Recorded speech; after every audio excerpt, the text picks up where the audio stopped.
Pourquoi ai-je été si naïf? Comment ai-je pu me laisser avoir ainsi? Après une arnaque, on se sent humilié, trahi, déchiré. L'arnaque ressemble à un viol. 3 attitudes possibles. 1. On se laisse abattre. 2. On joue à l'indifférent. 3. On tire les leçons et on avance. L'Eblimal, comment se reconstruire après une arnaque?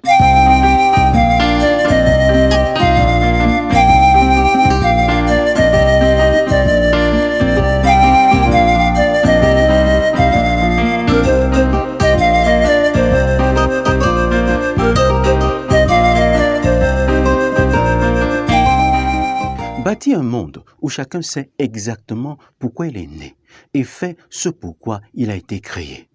Voilà notre objectif. Un monde où chacun est une solution et non un problème. Voilà notre rêve commun. Abonne-toi à cette chaîne et bienvenue à bord si tu es nouveau. La vie est une suite de relations. Certaines sont constructives alors que d'autres sont destructrices. Certaines relations nous permettent de bâtir notre estime de soi, alors que d'autres sont un test. Elles nous permettent d'évaluer nos forces et nos faiblesses. 4 étapes pour se reconstruire après une arnaque. 1. Le constat. Quand une voiture fait un accident, on fait un constat pour évaluer les dégâts. Qu'est-ce qui s'est passé? Ce qui s'est passé, c'est que j'ai investi dans l'Eblimal pour fructifier mes gains. Il m'était promis que chaque semaine, je reprendrais une part de mes mises, et cela pendant 52 semaines. Au cours du trajet, le CEO et son équipe ont décidé de changer les règles du jeu.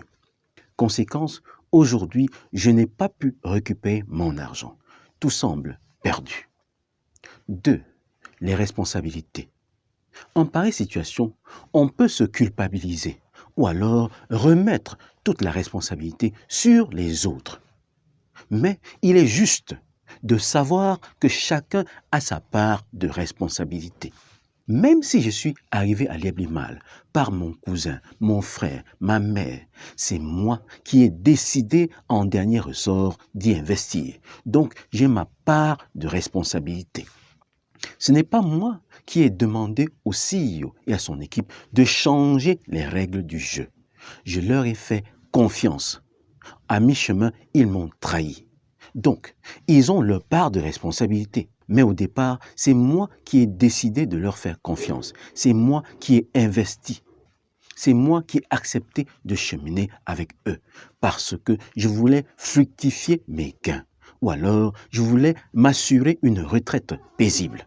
Donc, chacun a sa responsabilité. Si vous avez parrainé quelqu'un, en pareille circonstance, le risque, c'est que toutes ces personnes vous accusent d'être responsables de leur malheur. Mais non, ne tombez pas dans leur piège. N'acceptez pas d'être le bouc émissaire.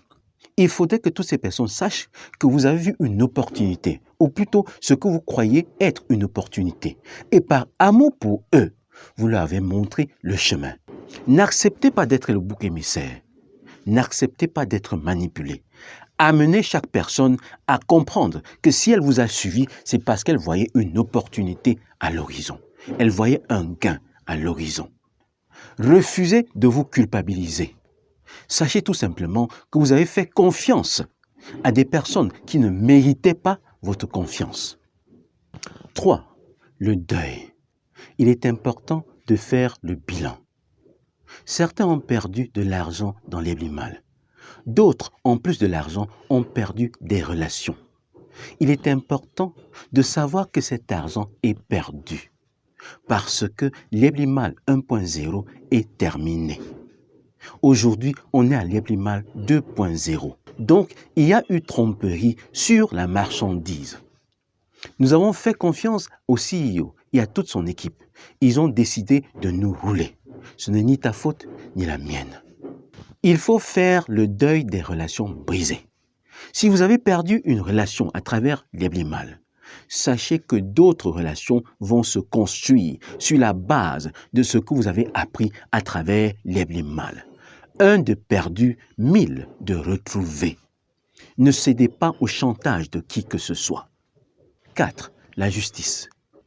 L'objectif, c'est de pouvoir décourager tous ceux qui pourraient avoir l'intention de monter un business pour arnaquer les gens. Pour ce faire, il faudrait que les auteurs de l'arnaque de Liam soient sévèrement punis. En contribuant à ce que justice soit rendue, nous contribuons à protéger les autres, à faire en sorte qu'ils ne tombent pas dans le piège dans lequel nous sommes tombés. Nous nous rendons utiles, donnons un sens à ce qui est arrivé, donnons un sens à notre vie.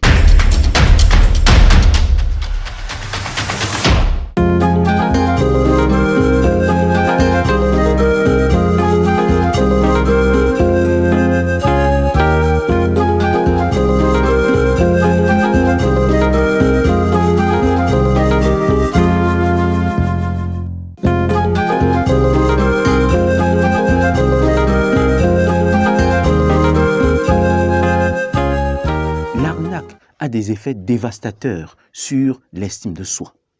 L'estime de soi a 4 composantes. L'identité, le sentiment d'appartenance, la confiance en soi et le talent naturel.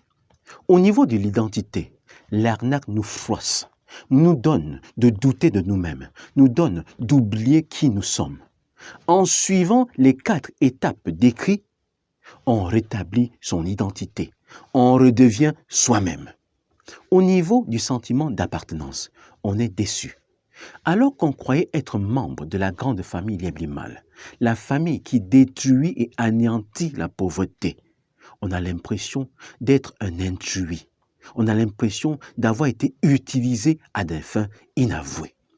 Ceci nous permet de reconsidérer nos relations, de nous interroger, de nous poser les bonnes questions, d'interroger les mobiles qui nous ont permis d'adhérer à Liam et de tirer les leçons pour l'avenir. Au niveau de la confiance, l'arnaque agit comme un tsunami. Il est dévastateur. La confiance en soi repose sur notre environnement. Quand nous sommes environnés de personnes qui nous comprennent, qui nous soutiennent, alors nous avons confiance en nous-mêmes.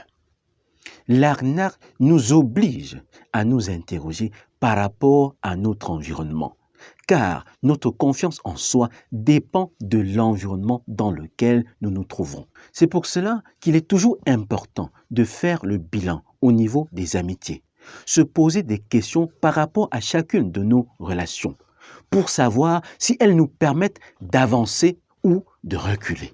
Au niveau du talent naturel, l'arnaque nous oblige à interroger nos mobiles.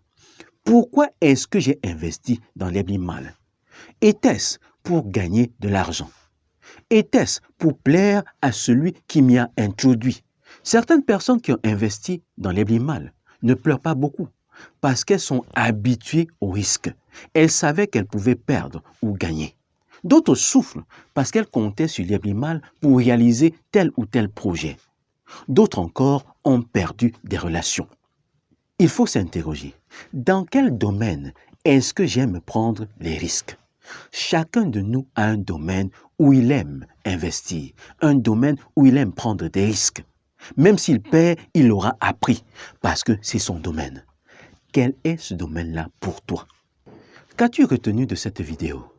Fais-le-moi savoir à travers un commentaire. Partage-la au maximum.